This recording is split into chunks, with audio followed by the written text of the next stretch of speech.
कार्यक्रम के पुण्यार्चक हैं श्री वर्धमान श्वेतांबर स्थानक वासी जैन श्रावक संघ ट्रस्ट, उपाध्याय प्रवर प्रवीण ऋषि चातुर्मास समिति। आलोचना से निर्मल बनी हुई चेतना। प्रभु फरमाते हैं सम्यतो पराक्रम के अध्याय में कि उसके रास्ते की सारी बाधाएं समाप्त हो जाती हैं, अवरोध समाप्त हो जाते हैं, रास्ता क्लियर हो जाता है। वही हुआ कपिल के साथ। रात भर की हुई सारी अपनी आलोचना उसके अंतर चेतना को पावन बना गई, शुद्ध हो गई उसकी चेतना। निर्मल बना हुआ जब राजा ने निर्मल कपिल से पूछा, उसने सारी आत्मकथा सुना दी। एक अनूठी आत्मकथा। चला था मां के आंसुओं से मोटिवेट होकर के, मां के सपनों को सच करने के लिए। लेकिन मां के सपनों को सच करने के बीच एक नारी के संसर्ग से पथभ्रष्ट हो गया मैं, डिस्ट्रैक्ट हो गया मैं। मेरे लिए मां के सपने महत्वपूर्ण न रहे, उसकी आवश्यकता ही मेरे लिए महत्वपूर्ण हो गई। मैं आया था ज्ञान के लिए और फंस गया वासना के चक्कर में, और उसकी वासना, उसकी इच्छा पूरी करने के लिए 2 मासा सोना लेने के लिए कि उसकी इच्छा पूरी हो जाए। भयभीत था मैं, आशंकित था मैं कि मेरे पहले कोई न पहुंच जाए। उसी मेरे भय ने, मेरी पथभ्रष्टता ने, मां के साथ की हुई बेईमानी ने मुझे यहां पहुंचाया। पूरी सभा उसकी आत्मकथा सुनकर गई, स्वयं की ओर देखने लगी, कपिल की ओर देखने लगी। एक जवान, एक तरुण जो निर्मल हो चुका है, जो पारदर्शी हो चुका है। प्रभु फरमाते हैं आलोचना एकांत में होती है, लेकिन ग्रह सभा के बीच जब होती है तो शक्ति अनंत गुना बढ़ जाती है। और वही परिणाम आया। राजा ने कहा 2 मासा।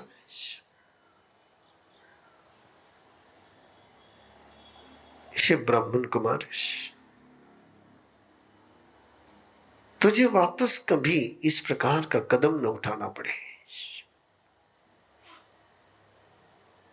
उतना तू मांग ले, जितना चाहिए उतना मिल जाएगा। और कपिल सजग हो चुका था, बिना सोचे उठे हुए कदम के परिणाम वो जान चुका था।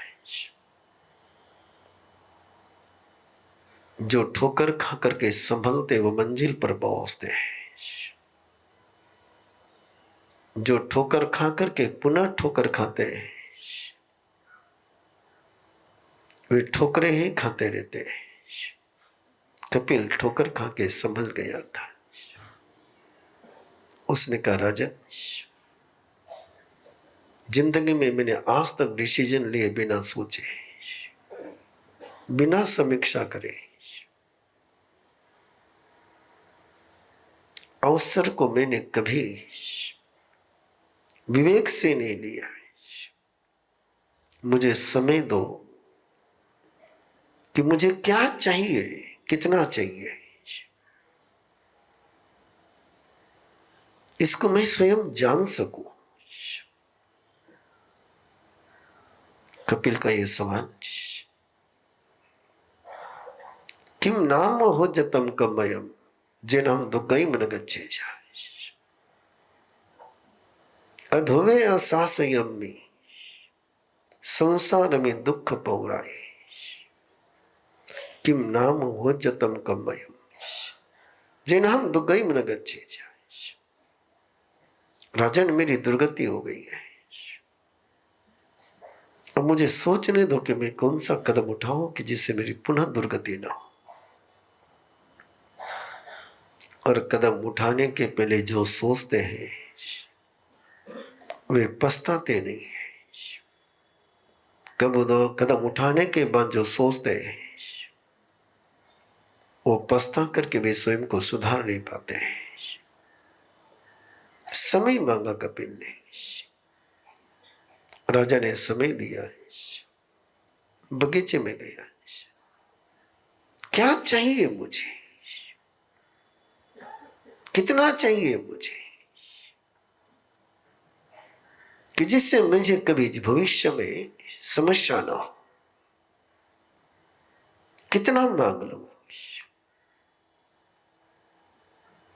और गणित बढ़ते बढ़ते बढ़ते बढ़ते आवश्यकताएं बढ़ती गई, इच्छाएं बढ़ती गई, डिमांड बढ़ती गई, दुख पूरे ही में आया। ये अंदर की जो चेतना है इसको भरना, इसको संतुष्ट करना, इस वासना को, इस इच्छा को, इसका स्वभाव ही नहीं है पूर्ण होने का। और कपिल ने सोचा कि आधा राज मांग लो,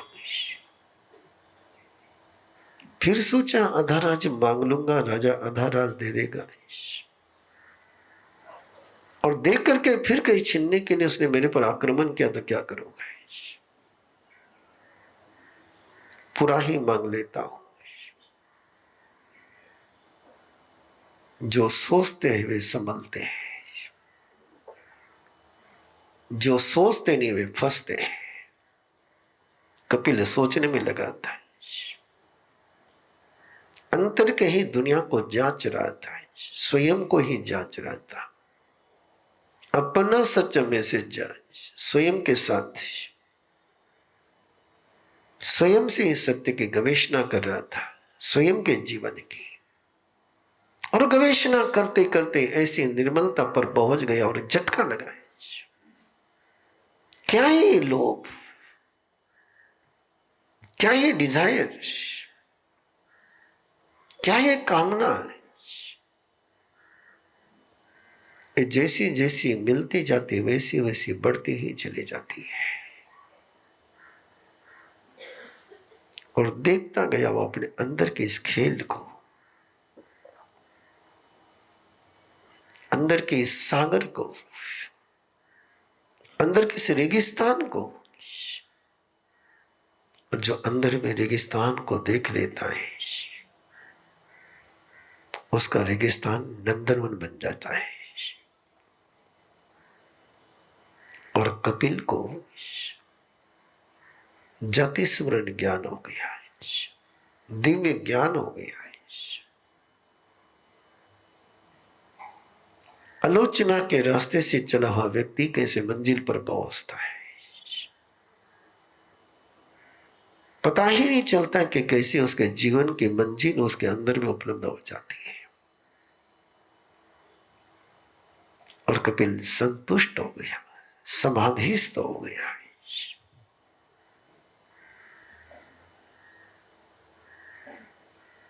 पूर्ण काम हो गया। उसके समझ में आ गया कि पदार्थ कभी मेरा हो नहीं सकता है। आत्मा अनुभूति के उस परम सत्य के साथ उसे याद आया है, उसने जाना है अपने पूर्व जन्म को और पूर्व जन्म की अपनी प्रतिज्ञा को। देखा उसने कि पिछले जन्म में मैं अकेला नहीं था, हम 500 साधक थे, 500 हम साधना कर रहे थे और उस जन्म की हमारी अधूरी साधना, उस साधना की वेला में हम लोगों ने परस्पर में एक संकल्प किया था कि जिसको परम सत्य की उपलब्धि हो जाएगी वो बाकी सबको उसका प्रसाद देने के लिए आएगा। और दिव्य ज्ञान में उसने देखा कि पिछले जन्म के वे 500 साथी जंगल में चोर बन करके जी रहे हैं, टोली के रूप में। और राजा के पास पहुंचा, राजा ने उसके चेहरे को देखा, ये तो याचक बन करके आया था, लेकिन इसके चेहरे पर कोई याचना नजर नहीं आ रही है। ये आया तब पछतावे में था, लेकिन अब इसके चेहरे पर कोई पश्चाताप नहीं है। जब ये सभा से गया था तब कोई और था, आया तब कुछ और है। राजा खुश हो गया उसको देख करके। राजा ने पूछा क्या चाहिए? बोले राजन कुछ नहीं चाहिए, मैं अपने आप में परिपूर्ण हूं,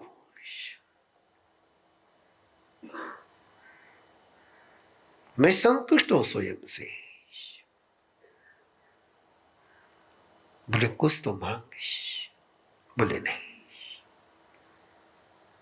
चाह समाप्त हो गई, इस चाह के ही चक्कर में उलझ करके जिंदगी में भटकता रहा, अब कोई चाह नहीं, बस कृतज्ञ हो आपके प्रति कि आपने चिंतन करने का समय दिया, कृतज्ञ हो आपके प्रति कि आपने इतना वात्सल्य बताया है, कृतज्ञ हो आपके प्रति कि आपने मुझे समझ करके दिया है। राजन तुम्हारे प्रति भी मंगल भावना है, तुम भी एक सवाल को निरंतर स्वयं को पूछते रहना। अधोवे असंयमी संसार में दुख पाउराए, किम नाम हो जतम कमयम जिनम दुर्गम न गच्छे। एक ऐसा सवाल जो निरंतर स्वयं ने स्वयं को पूछना चाहिए, एक ऐसी पहेली जिसको दूसरा नहीं सुलझा सकता है, स्वयं को ही सुलझाना होता है। जल्दी मत करना जवाब देने की, अंदर से आया हुआ जवाब तुम्हें भगवान बना देगा, जैसे कपिल को बना लिया। किम नाम हो जतम कमयम जिनहम दुर्गम न गच्छे। ऐसी कौन सी मेरी क्रिया हो, ऐसी मेरी कौन सा इमोशन हो, ऐसा मेरा कौन सा सोच हो कि जिस कारण से मैं दुर्गति में ना जाऊं, मेरी दुर्गति ना हो जाए। न नरक का सवाल है, न स्वर्ग का सवाल है, न मोक्ष का सवाल है, सवाल केवल इतना ही है कि मेरा चलना दुष्ट न हो जाए, मैं कहीं उलझ न जाऊं। राजन ये सवाल तुम पूछते रहना स्वयं को। और कपिल चल पड़ा, अपने पिछले जन्म के संकल्प को पूरा करने के लिए, पिछले जन्म में दिया हुआ वचन पूरा करने के लिए अपने उन 500 साथियों को वो प्रसाद देने के लिए जो प्रसाद उसको मिला था। राजगृही और कौशंबी के बीच एक भयावह जंगल, और वो जंगल में एक करदास जाते के वे 500 चोर डकैती इस जन्म के, लेकिन पिछले जन्म के कपिल के साथी साधक। आओ दुनिया को बेहतर बनाएं। केवल 21 दिन में अरहम ट्रेनर बनने की यात्रा शुरू करें और अपनी जीवन शैली बदलकर स्वस्थ एवं समृद्ध समाज के निर्माण में भागीदार बने। अरहम विद्या उपाध्याय गुरुदेव श्री प्रवीण ऋषि जी द्वारा स्थापित एक लाभकारी आध्यात्मिक और मानवीय संगठन है जो आपको प्रेरित करता है कि आप परिवर्तनकारी नायक बने और एक उन्नत एवं खुशहाल विश्व के निर्माण में अपना अमूल्य योगदान दें। अभी तक 10,000 से अधिक ट्रेनर इस संगठन से जुड़ चुके हैं जो परिवर्तनकारी नायक बनकर समाज में बदलाव ला रही हैं। 21 डेज टू अरहम लिविंग की इस यात्रा में आप बहुत कुछ सीखेंगे और गुरुदेव प्रतिभागियों को हर दिन प्राचीन ज्ञान और आधुनिक जीवन शैली से प्रेरित पाठ एवं उदाहरण के माध्यम से संक्षिप्त ध्यान, चिंतन और सरल दैनिक अभ्यासों के साथ शरीर, मन और आत्मा का संतुलन स्थापित करने हेतु मार्गदर्शन देंगे। यदि आप भी इस आंदोलन से जुड़ना चाहते हैं और अरहम ट्रेनर बनना चाहते हैं तो आज ही संपर्क करें 9422774382। रजिस्ट्रेशन की अंतिम तिथि 25 दिसंबर 2025। आइए अपनी यात्रा आरंभ करें एक अरहम ट्रेनर बनने की ओर। Batch starting from 5th January 2026, time 9:15 to 10 PM। इस कार्यक्रम के पुण्यार्चक हैं श्री वर्धमान श्वेतांबर स्थानकवासी जैन श्रावक संघ ट्रस्ट, उपाध्याय प्रवर प्रवीण ऋषि चातुर्मास समिति, महावीर भवन इंदौर।